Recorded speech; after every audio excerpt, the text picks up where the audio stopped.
What's up everyone, there are some major spoilers ahead, so if you haven't seen Avengers Infinity War, go see it. With that out of the way, let's get into what would happen if Thor went for the head. Of course, I'm referring to the climactic 1v1 where he attacked Thanos with his new weapon Stormbreaker, and the last bit of hope each viewer had for the survival of the universe was shattered as Thanos snapped his fingers. In the opening scene, he killed Heimdall, then Thor told him he would die for that and reassured him of this again towards the end of the movie. So why did Thor not go for the head? Well, it seems like he wanted to get those last vengeful words across to Thanos, or perhaps he just thought the chest was an easier target. Either way, we could see Stormbreaker broke through Thanos' armor and skin, both of which proved to be extremely durable throughout the film, so a headshot would have certainly meant a kill. Assuming Thanos dies on the spot, he would have never snapped his fingers and everyone who turned to dust would have been okay.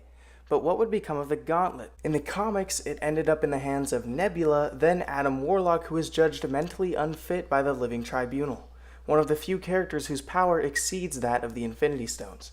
Warlock then gave 5 of the 6 stones to others that he deemed worthy, and the Living Tribunal decreed they could never be used together again. This doesn't really seem like the way it would play out in the movies, though.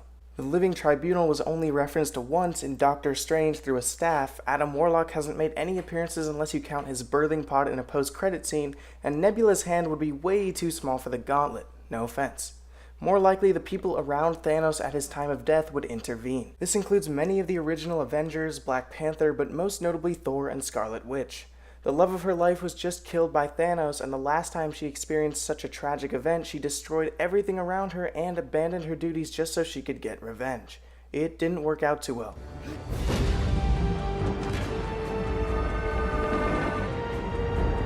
Would she channel this new anger towards destroying the gauntlet? Or maybe attempt using the Time Stone to bring Vision back? It's also possible some Infinity Stones would be given to King T'Challa, S.H.I.E.L.D., or Thor if any of his people escaped the ship.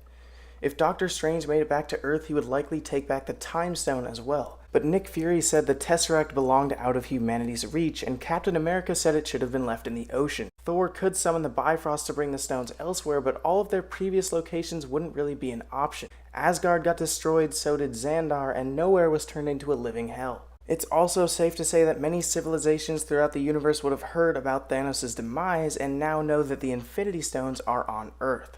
This can include anyone from the Sovereign to the Kree or even the Frost Giants. We really don't know because the movies haven't intertwined them. But Earth could become a major target, or a powerful empire. In this scenario, it would have fended off the Black Order, gained all the Infinity Stones, and Wakanda recently began sharing its vibranium technology. There are just so many different ways this could play out, which is why I would love to hear what you think would happen in the comments. If you enjoyed this video, give it a like, subscribe, and as always, thanks for watching.